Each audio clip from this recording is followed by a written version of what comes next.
Социалист байгуулалтын үндсэн шинжүүд. Социалист тогтолцоо нь капитализмаас зарчмын хувьд ялгаатай тодорхой үндсэн зарчмууд дээр тодорхойлж байсан.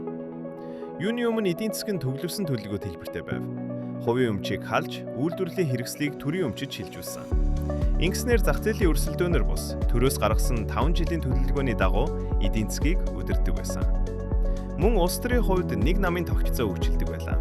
Нийгмийг удирдан чиглүүлэх гол хүч нь коммунист нам буюу ардын хувьсгалт нам гэж үздэг байсан. Үүний зэрэгцээ нийгэмд тэгш байдлыг чухалчилсан үзэл суртал давмгаалж байв. Ангийн ялгааг арилгахыг зорж хүн бүр чадлынхаа хэрээр хөдөлмөрлөж, хөдөлмөрийнхөө хэрээр хүртэн гэсэн зарчмыг тунхагласан. Нийгмийн өөрчлөлтийн говь чиглэлүүд. Социализмын үед нийгэмд олон өөрчлөлт гарсан. Боловсролын салбарт бичиг үсэг үйл мэдэх явдлыг арилгаж, боловсролыг бүх нийтэд үн төлбөргүй болгосон. Үүний үр дүнд хүмүүсийн мэдлэг боловсрол дээшилсэн. Мөн индустриалчлал, хотчлол явагдаж, хүмүүс хөдөөнөөс хот руу шилжиж эхэлсэн. Ажилчин анги хүчрхэгдсэн. Төр иргэдийг орон сууц, эмнэлгийн үйлчилгээ, ажлын байраар хангахыг зорж байсан нь иргэдэд тодорхой баталгаа өгдөг байсан. Тогтолцооны зөрчил ба шилжилт. Социалист тогтолцоонд зарим хүндрэлүүд гарч эхэлсэн. Өрсөлдөөн багтаа байсан тул эдийн засаг удааширч, технологийн хөгжид хоцорсон. Мөн улс төрийн их чөлөө хязгаардагдмал байсан. Төвлөрсөн төлөвлөгөө нь хүмүүсийн хэрэгцээг бүрэн хангаж чаддаггүй байсан тул бараа бүтээгдэхүүний хомсдол, урт дараалал бий болсон.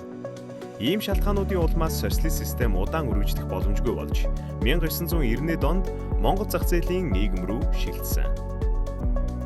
Энэ бичлэгийг анхаарал хандуулсан үзнэ. 1981 онд Монгол хүн анх сансарт ниссэн түүхэд үйл явдал чухамхүү энэ үед л тохиожээ.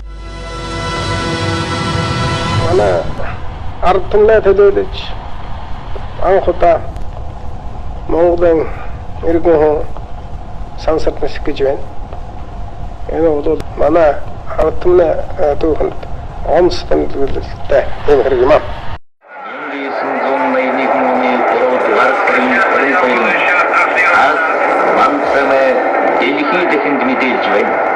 Москвагийн цагаар 17 цаг 59 минутад сансрын союз хүчний эсвэлгийг хөргөлөө. Төлгийн дараа Зөвлөлт холбоотуудын баатар Владимир Жанибеков баримт Монголоор тулсын иргэн жөгдөр дэмдийн бүрэрэг чанарын бүрэлдүүнтэй олон симбал хөдгийг жолоодож байна.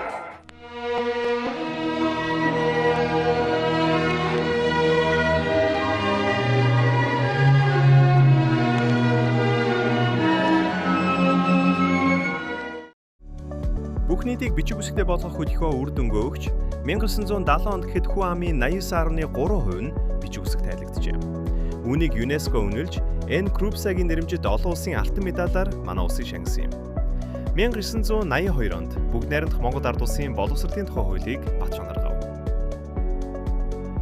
1990 онд гэхэд ерөнхий боловсролын 634 сургуульд 440.9 мянган сурагч суралцж байлаа. Анхаарлаа хандуулсан танд баярлалаа.